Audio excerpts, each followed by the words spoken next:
Alright guys. Today we're going to do an educational commentary on Fall Guys.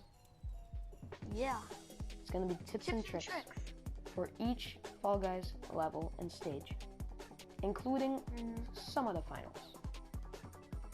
Yes, we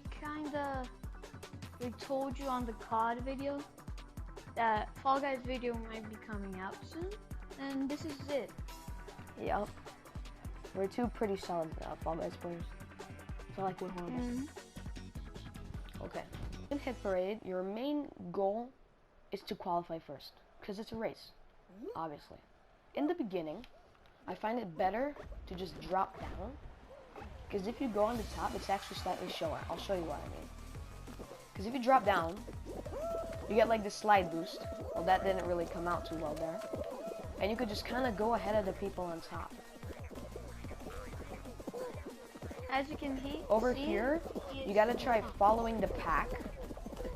Because if you try spinning another thing, it won't work. Because people are counteracting the other side. So as you can see, I'm just going with the flow. And you gotta like stay together. Because if you split up, you're not going to do too well. You gotta be with the other jelly beans. On the ball part, I recommend just staying on the side. Because they don't really hit you too well on the corners. Same as with this. Because the spinning things aren't really that slow. I mean fast. I messed up. Eat. Okay.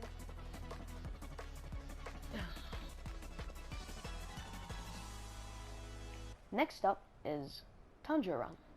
Tundra Run is not very complicated, although it could be a bit tricky for new players, because they don't understand some of the basic mechanics of this level. So in the beginning, it's kind of better to stay in front of the pack. Yep. The balls come, but they're not really much of a nuisance. Honestly, if you're like in the back of the race in the first part, don't be too worried, because you could go ahead of everybody in the next parts. Over here, I advise going through the side, because there's less obstacles and it's much easier overall. See? Now I'm way ahead of everybody else. I might actually qual first place here. And the most important thing is to not rage. I got a little head start from that. Over here, just keep moving forward. I wouldn't pay too much attention to the fan. You could jump dive around it. That's a pretty good idea. I would try and go to the side. Over here, what you have to do is you have to get on the pushers. And if this happens, don't jump on top of it. Don't do that. Just walk on it. Just wait for everybody else and walk on it.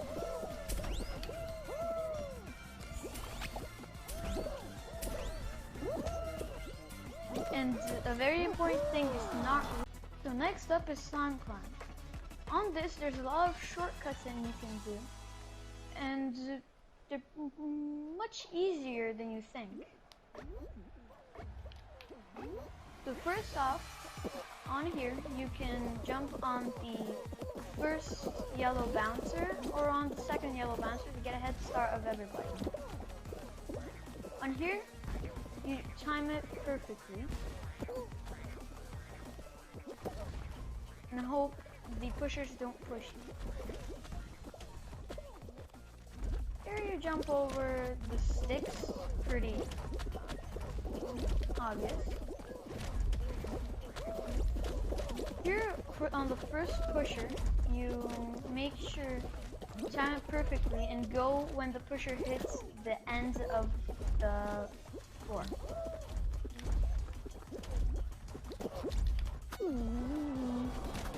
Here, you just gotta time it perfectly to not avoid the sticks. Here, keep your joystick steady, or if you're on keyboard, just don't let go of the W button.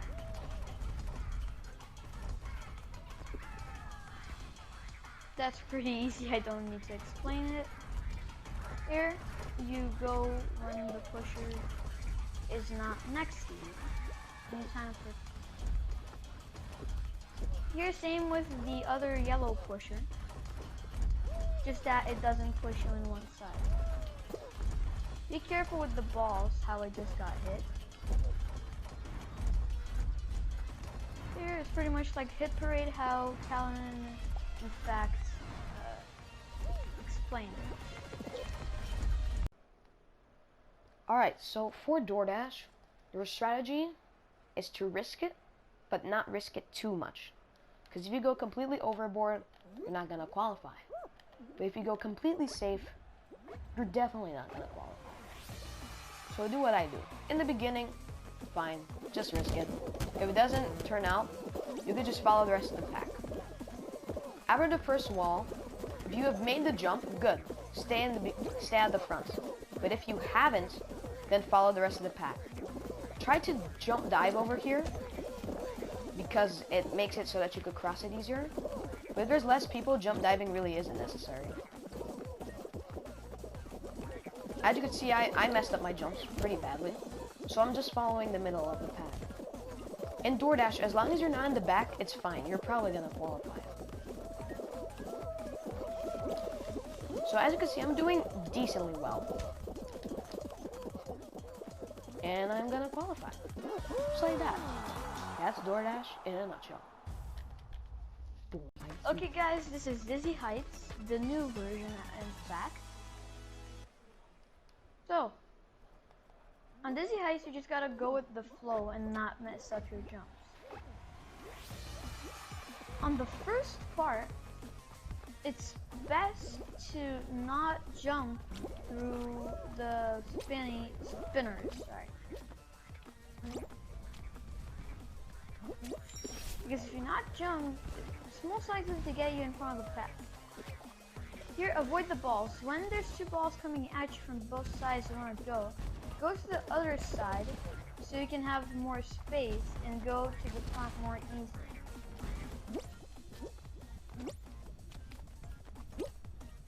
On third part, time it perfectly, try to time it perfectly, and jump. If you fall, don't worry, you're still going to qualify. On the last part, it's just like whirligig. Jump over the, what is this called? Like the sticks.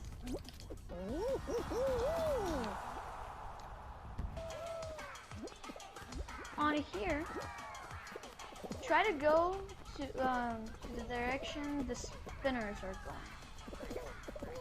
If you fall, don't worry.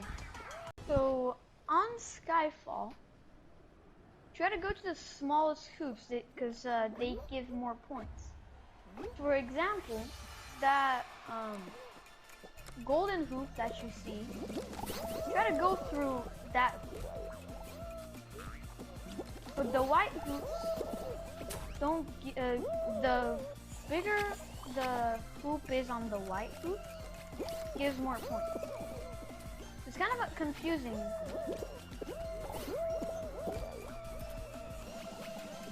But you can probably qualify if you don't go through hoops. The small white ones give you the most points. So, as basically, try to go through those. They give you most of the points.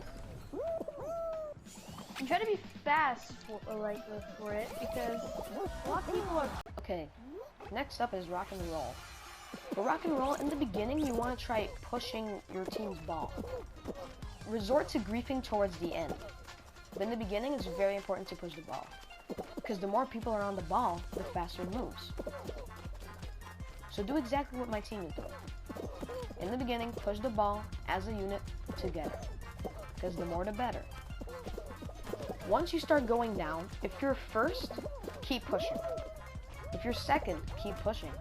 If you're third, you might want to grief. As you can see, my team just did amazing, and we qualified. That was an amazing. So in Thin Ice, in the beginning of the game, your #1 priority is to stay on the blue tiles and make sure that they run out. Because then the late game happens faster, and the late game is when you win the game. So that should be your #1 priority in the beginning. Try to get rid of the first layer. Once that is done, which it almost is, try outlasting your opponents and getting rid of the middle. So then, in a sense, you're technically cutting off people in the late game. So, what I'm doing is pretty good in the mid game. Once the middle almost gets destroyed, you should probably go on the edge. So then everybody else could be busy destroying the middle while you have all this land to yourself.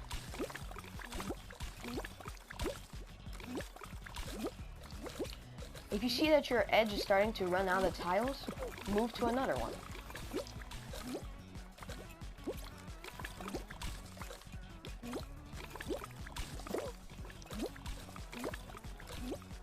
Right now, since it's almost the late game, we're running out of tiles. So I'm going to have to jump edges shortly. As you can see, I have a solid amount of land for myself. But this tomato here is trying to cut me off. And he's doing a decently good job of it. But now, the ninja fell and this entire piece of land is mine. And I won! Just like that. Now that is how you win thin ice.